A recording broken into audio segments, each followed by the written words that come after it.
आइए अब अन्य खबरों का रुख करते हैं। तेलंगाना में 400 एकड़ वन जमीन पर रात में बुलडोजर की कार्रवाई पर एक तरफ छात्रों का कड़ा विरोध प्रदर्शन जारी है तो दूसरी तरफ सुप्रीम कोर्ट ने सख्ती दिखाई है। तेलंगाना के कांचा गचिबौली परियोजना पर सुप्रीम कोर्ट ने आज स्वतः ही संज्ञान लिया और अगले आदेश तक हर गतिविधि पर रोक लगा दी। रात के अंधेरे में पेड़ काटे जाने से परेशान पशु पक्षियों की आवाजें विचलित करने वाली थी। एक रिपोर्ट। हरे भरे पेड़ों से भरे जंगल जितने सुंदर दिखते हैं, आज उसी जंगल की तस्वीर भयानक है। आज ये तस्वीर उतनी ही खौफनाक है। इससे पहले ना तो आपने ऐसी तस्वीर देखी होगी और शायद ही देखेंगे।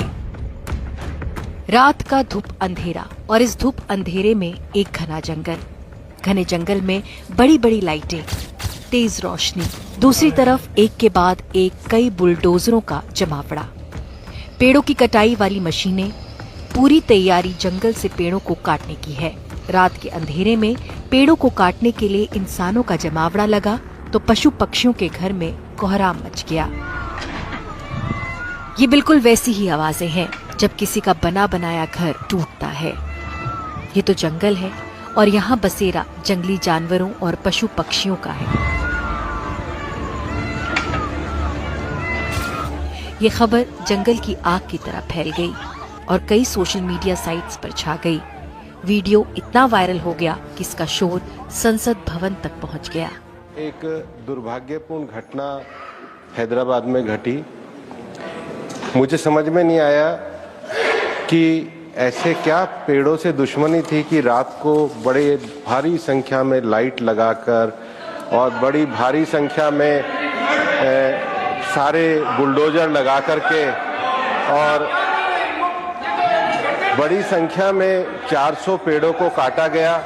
माननीय सदस्य ने जो विषय उठाया है, इस मामले की गंभीरता को देखते हुए कल पर्यावरण मंत्रालय ने वहां के चीफ सेक्रेटरी को नोटिस भेजा है, फैक्चुअल रिपोर्ट ली है और निश्चित रूप से जिन्होंने इस प्रकार की कार्रवाई की उन पर हम कार्रवाई करेंगे।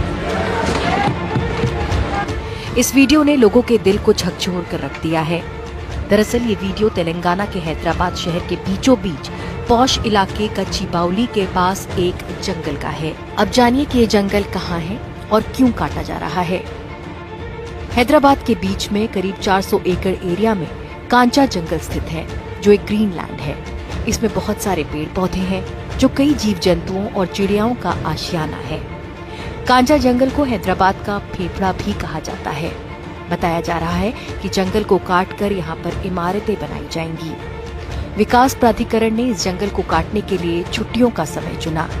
सबसे हैरानी वाली बात यह है कि रात के अंधेरे में एक साथ कई बुलडोजर और कटिंग मशीन लगाकर जंगल की सफाई की जा रही थी।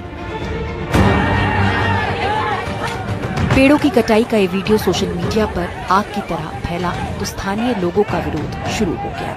No one is above the law and they have to step back. So we hope that the trees that are still there are protected and we are allowed to move close to the 100 acres that have been slashed off. लोगों के विरोध के बाद मामला Telangana high court तक पहुंच गया। भारी विरोध प्रदर्शन के बाद तेलंगाना हाई कोर्ट ने कांचा गचिबौली में 400 एकड़ से अधिक भूमि पर विकास गतिविधियों पर अंतरिम रोक लगा दी। लेकिन हैरत की बात तो ये है कि प्राधिकरण ने हाई कोर्ट के आदेश के बाद भी जंगलों और पेड़ों को काटे जाने का सिलसिला जारी रखा। अब मामला सुप्रीम कोर्ट तक पहुंचा है। सुप्रीम कोर्ट के अगले आदेश तक जंगलों की कटाई पर रोक लगा दी गई है। हैदराबाद से उमा सुधीर की रिपोर्ट, एबीटीवी इंडिया के लिए।